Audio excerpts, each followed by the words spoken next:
Hi everyone, welcome back to Mr.Classik. Today we are working on a 1969 Camaro Rally Sport Super Sport that we are upgrading with modern technology. If you notice, this vehicle has been wrapped in blue. Now the blue, it is a protective covering that we use on every customer's vehicle, especially when the vehicle is painted. And that ensures that the customer's vehicle is never scratched during our restoration or our upgrade work.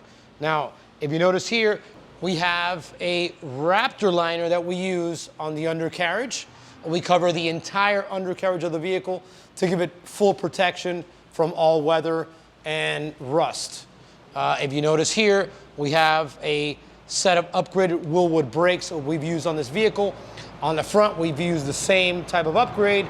We went with 14-inch brakes in the front, 13-inch brakes in the back, which will allow the customer to be able to go and stop. Now, if you come up here, we have Drivetrain. Drivetrain, well, we're missing a transmission here. Now, I think I have the transmission somewhere. Zork!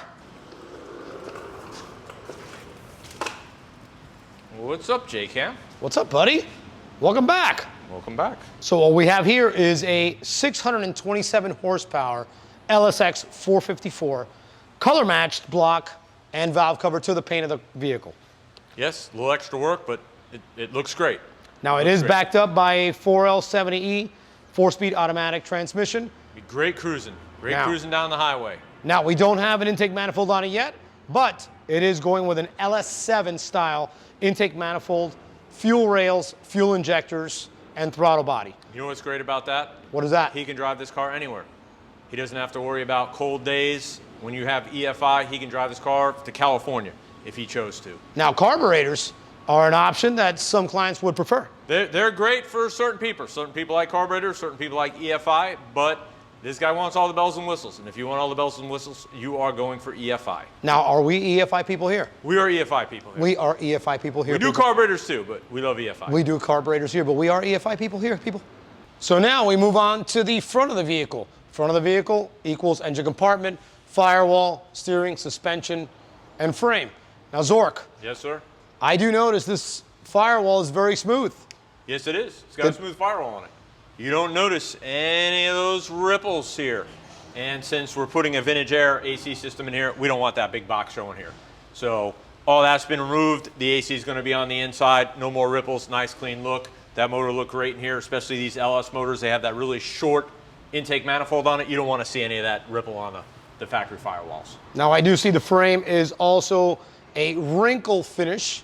Yes. Now, what did we do here? Did we use a Raptor liner here? We used the same Raptor liner all the way to the back, even on the subframe. It is beautiful. Yes, it is. Now, steering. Yes, we've converted this over to a rack and pinion steering here. That's going to give them a lot greater response. So now steering. Very, very low plate. Steering usually comes in a steering linkage with gearbox type setup. You notice here, we have a steering shaft that goes straight into the rack and pinion unit, which directs steering left and right. These are great. These are great. Much tighter radius versus the factory style stuff. We got the stainless coupler shaft over here. That's not going to have that ugly, rusty look as you see on the original cars as well. And it looks very clean.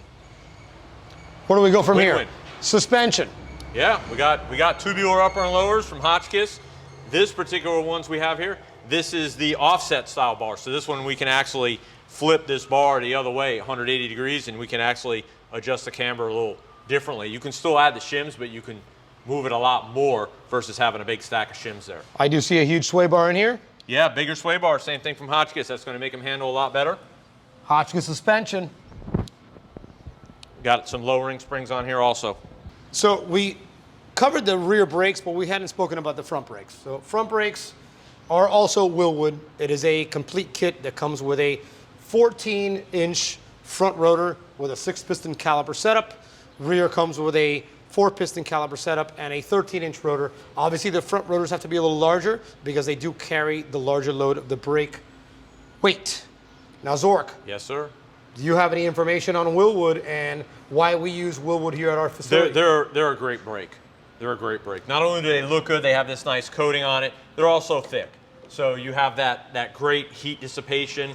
I know we're going to add a Hydro Boost to this, So that's going to give this, the minute he taps on that brake, he's going to be biting into this. He's not going to have any kind of soft pedal. It's perfect. So tapping into Zork's statement about a Hydro Boost, now we have two different types of brake assist for your brake pedal. We have a brake booster setup, which is activated by vacuum, and then we have a Hydro Boost setup, which is activated by hydraulic fluid. Now, the hydraulic fluid, in some cases, is a lot better than vacuum. Now, can you explain to me why and how Hydro Boost is better than a vacuum-assisted booster? Yeah, because it's run by the power steering pump.